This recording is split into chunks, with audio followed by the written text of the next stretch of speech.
What's up, everybody? It's me, Brandon Green, owner of Gold Element Autoworks. And what I'm going to show you today is how to change the headlight bulbs in your R230, the Mercedes SL. No matter what model you have, the process is the same. Typically, when people have to get their bulbs changed out, whether it be the headlights, the marker lights, they have to go to Mercedes, and Mercedes charges them a lot of money for the time that it takes to remove the front bumper to get access to the back of the headlights. But the question is that absolutely necessary? Do you have to remove the bumper to get access to the back of the headlights? We know that the passenger side, and this is US spec, passenger side has a SBC, which is the brake booster. This is in the way, preventing you easy access to the back of the headlight. To remove the, this is the HID headlight bulb, and this is your bright light for your brights, and then you have a smaller bulb, the wedge style bulb in there, and that is for your daytime running light. And your turn signal bulb right here is the orange bulb. That's hard to access because of this brake booster. I'm going to show you what it looks like behind the headlight assembly by showing you a headlight that I have pulled out from another car. All right, so I'm going to show you that and let you know that you do not have to remove the bumper to get access to the back of this light. It is easier if you do that, meaning you have easier access, but it's more work involved. If you have smaller hands, believe me, you can get to the back of this headlight. It helps if you know what you're looking for. So the driver's side is much easier because it's open. The passenger side is harder because there's the SBC brake booster or brake pump. All right, so let me show you. Let's get into it.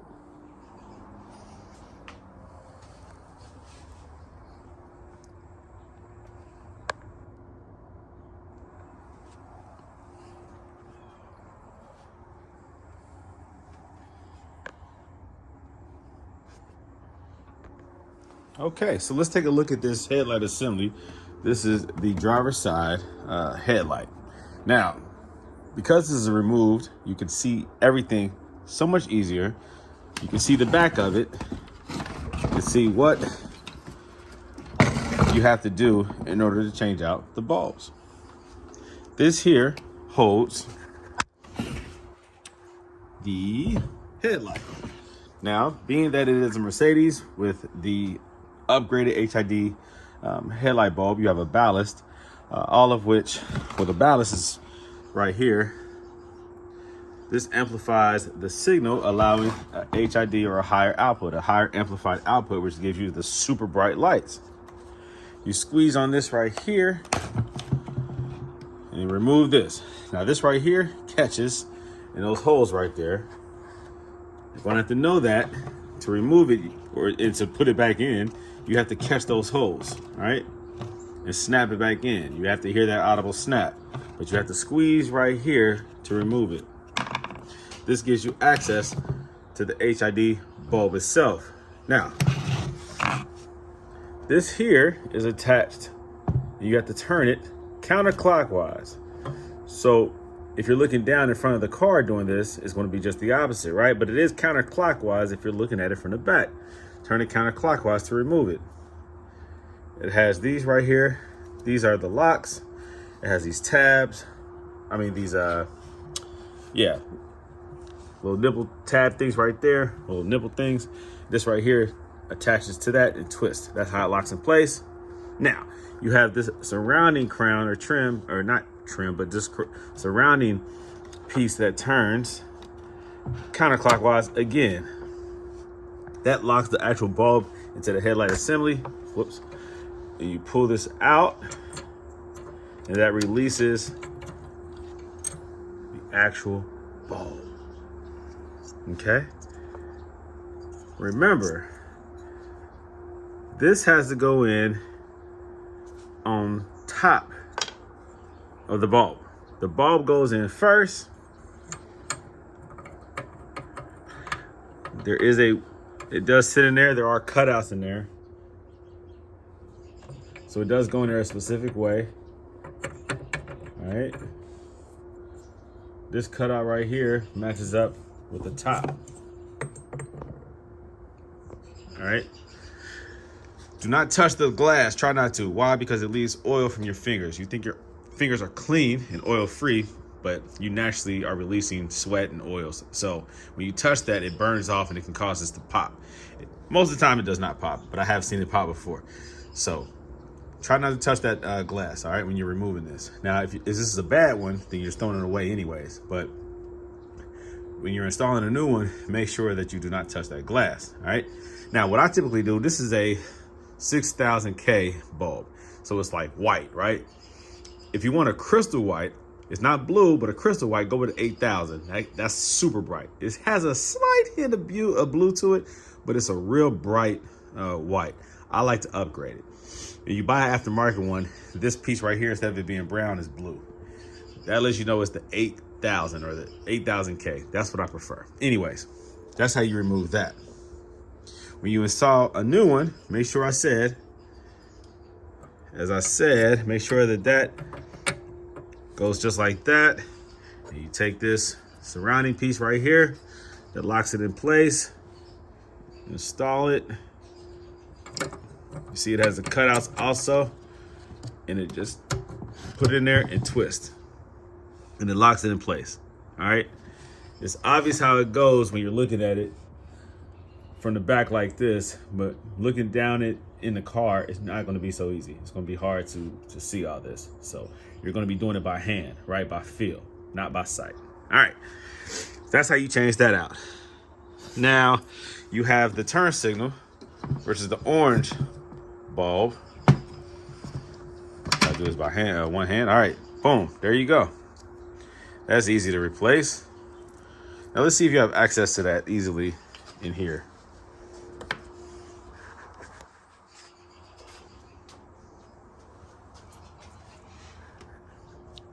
Shoot.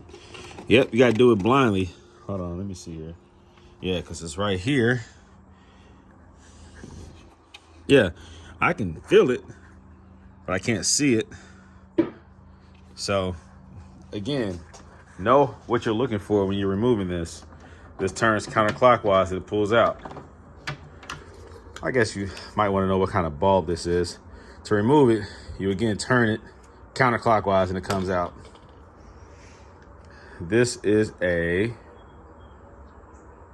1156. Can you see that?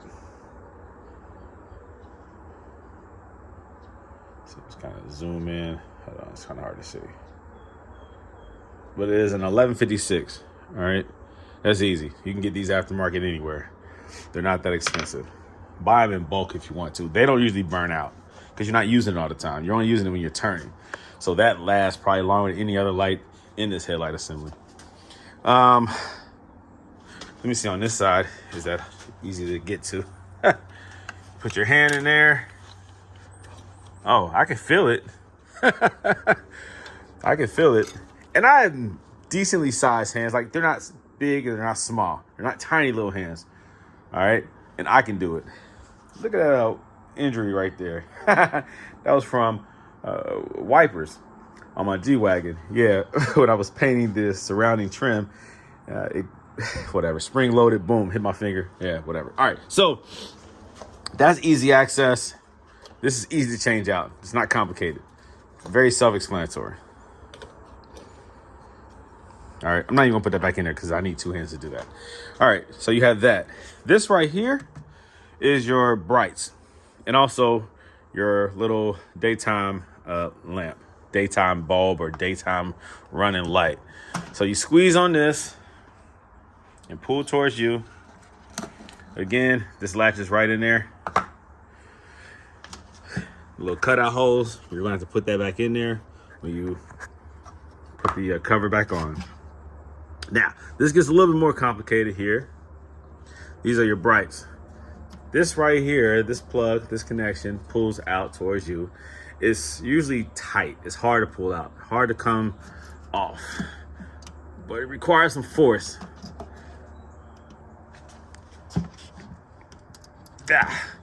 I usually use some pliers if I can't get it with my fingers, but it requires some force. There you go. God. All right. This attaches to the very bulb itself. Okay, now, in order to remove this light, it requires you, if I remember correctly, this actually has to, I'm trying to remember here, do I have to actually unscrew these? Let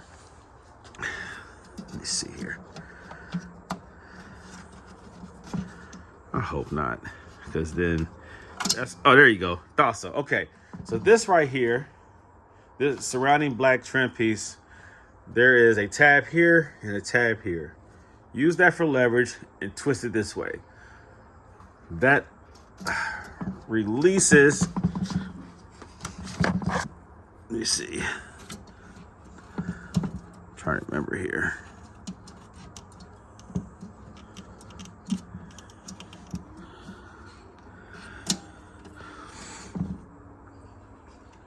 Let me see.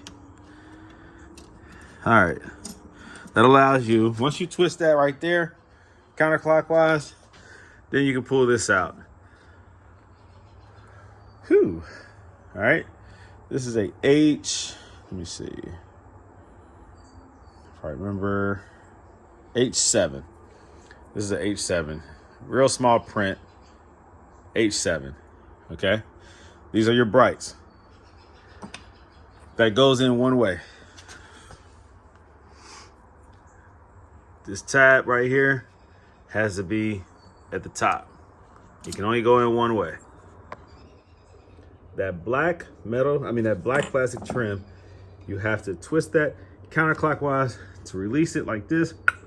And then when you put the ball back in, lock it back in clockwise, all right? You do not have to remove those screws to get that out. I just couldn't remember, but yeah, do not remove those screws. They are in place to keep this in place and gives it the ability to turn this way or this way, all right? To release it, it's to lock it.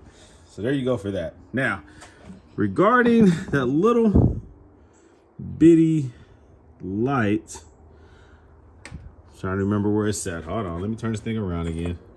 I got thrown off.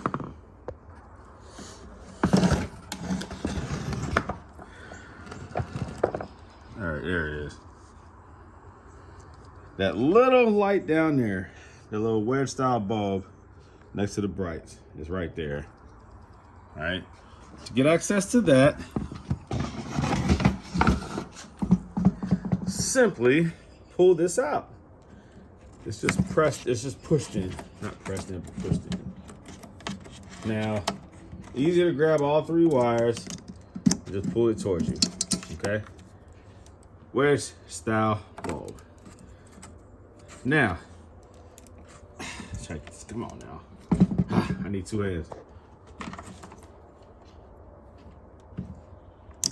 Oh, I lost it. All right, guys, don't do that. Use two hands, all right? One to support this and the other one to pull the bulb out. That bulb is gone. Okay, listen. This is a common problem on Mercedes, early model Mercedes. As great as a Mercedes is, you have issues with these wires deteriorating. The type of plastic or coating that they use on these wires don't last. So the more you fumble around with these wires, they start breaking or start falling apart. Just the coating, not the wires themselves. It's copper. Copper is the best. Mercedes makes the best conductivity because they use copper, but the old style in the headlights, because of the heat, these things become brittle and they just, the covering of the wire just crumbles off. It literally crumbles off. The dangerous part about that is this. Brown is always negative. The other color is positive. When the brown coating comes off, it makes it susceptible to conducting or touching one of the positive wires, which will cause a short. Sometimes when you have somebody go inside your headlight and change bulbs, and this happens, and then all of a sudden you get a fault, you say, hey, I just changed out my my light. Why is my SAM unit sending me a light error. This right there can shut off the circuit to the light, the feed to the light, because the SAM unit is designed that when it recognizes a fault, not every circuit has a fuse, not every circuit has a relay. The SAM unit is smart. If it recognizes that there's a short in the wiring, then it will turn off a signal to the wiring, all right, so that you don't have a fire. And when it does that, it has to be reset. So you have to be careful when you're changing out these. If you start getting wires that are frayed or wires that are exposed now, then you need to fix that before reassembly. And sometimes it's just a matter of putting like a good tape. And I don't like regular electrical tape because that stuff becomes very, over time, gooey and nasty and sticky, and it starts to unravel. So I don't like regular electrical tape. You would think it's better because it's called electrical tape, but it's not always better. In conditions where you have extreme heat, such as in these conditions right here, get a tape that can last. And I personally like Gorilla tape. I like Gorilla black duct tape. That stuff is, man, it holds up to heat and cold. So, and then also you can always just shrink, you can always cut it and put the wiring, like the shrink covering tubing or whatever on there. Slide it on there, solder it, twist it, secure it, and then just put the shrink wrap stuff over it, whatever. You know what I'm talking about. All right, so you can do that, whatever. What I'm trying to say is fix it. But if this is inside your car, it's harder to do that. But just know and be aware that this right here will cause a problem if you just typically don't catch it in time. And this right here is a positive wire right here, this one. It's already exposed there, see? So if this were to touch anything ground, it's gonna short out. So you have to just be aware of that. It's only receiving signal, this is the brights. It's only receiving signal when you hit your brights, but that can cause it to arc or short out. So you have to be careful, be aware of that, all right? So I've ran across that on my personal SL55 when I was doing some headlight work, when I was changing everything over to LEDs. I had to fix a couple of these before I reassembled it. And then when I put it back in there, I had to be careful laying it in there so that they don't cross. Just be aware of that, okay? But this is what the back of these headlights look like. These are the style bulbs that you need if you need to replace. The wedge bulb flew out my hand, so let me go find one real quick and show you guys what that is. All right, I just found one laying around. So this is the wedge style bulb. It has a prong on this side and this side. This actually has been getting wet. You can see the corrosion from water getting into it. This probably was like a marker light or something like that. Got some water on there. And so that can be an issue. If your light doesn't work, make sure water's not getting into it. And that typically doesn't happen with the headlights, but that happens with these. These, they start cracking on the backside because of the heat. And the back of that light, that marker light, will have, it'll be compromised and water can get inside there, and it can cause issues like this, some corrosion, right? So water and electricity do not get along, all right? So just keep that in mind. These right here, you do have to get inside of here to replace these. Oh, no, you don't. I take all that back. I'm sorry. You take a flathead screwdriver carefully, put it right here, pry it back, it pops out. Okay, I'm sorry. You do not have to get inside the wheel well to change these out. Just carefully. You can get a plastic one. If you're going to use a metal one, make sure it's a very small one. And do not damage your paint when you're doing that. It doesn't take a lot of force. Just pry it out a little bit. It pops out and it twists, and you can replace that bulb. It's a wedge style bulb, just like this. Okay? Easy. So that's how you get access to the back of these, is by sticking your hand back in there, knowing what you're looking for. I just showed you right here how to remove the bulbs, do the reverse process to reinstall the bulb. If you're changing that one, some people say if that one has gone bad, you probably want to go ahead and change this. But most people don't do that. Most people just fix what needs to be fixed and they leave it at that. But be familiar with the process of how to remove these covers and these bulbs, okay? It's easy looking at it like this. It's much harder looking down, doing it blindly. You definitely have to do it blindly on this side. And here, even so, with light behind it, it still can be a little difficult, a little tricky, a little frustrating. Trying to reinstall these right here can be very frustrating. it seems like it never lines up perfectly when you're trying to do it blindly. Take your time, be very careful, just turn it slow, feel it, just take your time. Don't get overly frustrated because you don't want to do any damage in here.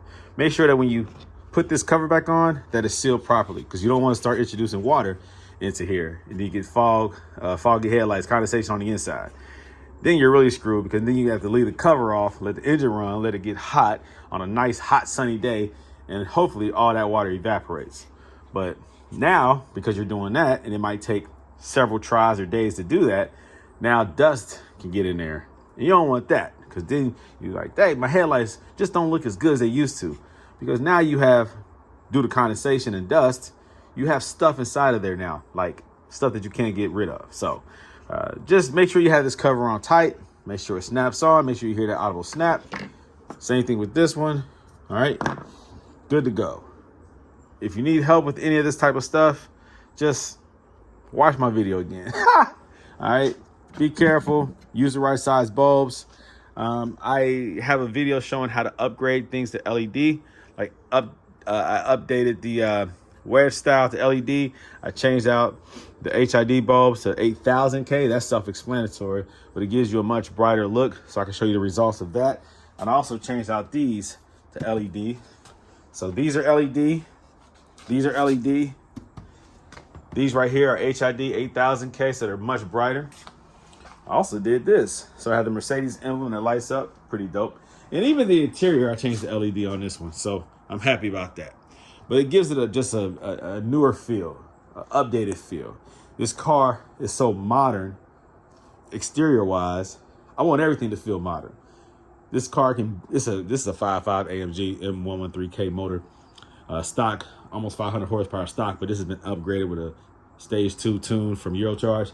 So it's faster, and there's several other upgrades you can do to bring crazy power out of these cars. But either way, these cars are very modern. So for me, halogen bulbs to me just make it feel aged. So I like to do LED. I mean, you could buy a Kia or a Hyundai and it has LED lighting on the inside. We're driving a Mercedes. I like it to feel modern. This is not an old school car to me. It's a 2003, but it still doesn't feel old school. Old school is like one of those SECs that I have out there, you know? To me, that's old school. But even those cars, I updated with LED lighting. So I'm crazy, whatever. So when you're doing that, you need resistors, right? You need canvas-free, canvas error-free LED bulbs that have built-in resistors, because your car is going to look for that current, that resistance. And if that resistance is not there, then it's going to shut that line off, or that circuit off, thinking that you have a blown bulb. LEDs don't draw a lot of current. Light-emitting diodes do not draw a lot of current. So you have to add resistors for the Mercedes to recognize, hey, okay, there is a light there. So that's just what it is. All right. And finally, before I go, if you are interested in removing the headlight, if it's going to be easier for you to do that because maybe your hands are big, or you just get frustrated, or you have arthritis, whatever the reason being, you do have to remove this front bumper partially to remove the headlight assembly. You have access to this right here. This is the top bolt. This is a 8mm. To get access to the one that's down here, you have to remove the bolt right here. This is a 10mm. That allows the front bumper to pull back enough. Then you'll have to get access to the bolt down here. To do that, you have to lift the car up, remove the wheel lining, reach your hand back in there, and you'll see another 10mm bolt that goes in to this side right here. So there's a 10mm bolt there. There's the 8mm bolt here. And then there's another 8mm bolt right here. Okay? You have to remove those three in order to get this out of here. So there is some work involved, and that's why Mercedes charges so much to replace the bulb, because they prefer to do it that way instead of the harder way of reaching your hand back in there and blindly disassembling and reassembling to change out the bulb. All right? It's a lot of work, man. So most people are not willing to do that, drop a bumper. It's a lot of work. Most people don't have the tools. They don't want to do it. They don't want to damage the bumper. They want everything to be lined back up, and they'd rather blame Mercedes if it gets messed up instead of accepting accountability and messing up their own car. Who wants to do that? So if you're going to do it, just be careful, okay? But you do not necessarily have to unless you just are not able to. If your hands are small enough and you have enough patience and you have watched this video, then you can remove the bulbs and replace them without removing the bumper. All right. This is Brandon Green, owner of Gold Element Autoworks. More content on the way. I have a whole lot of how-to videos, but I just don't really have time to post everything. And I'm always working out here on these cars, so it's always some more stuff coming out, just random stuff. You just never know. All right, so more content on the way. Like, share, subscribe, comment. Let me know how I can help you. You can always give me a call direct, area code 513-967-8079. Again, thank you for watching. Talk to you soon.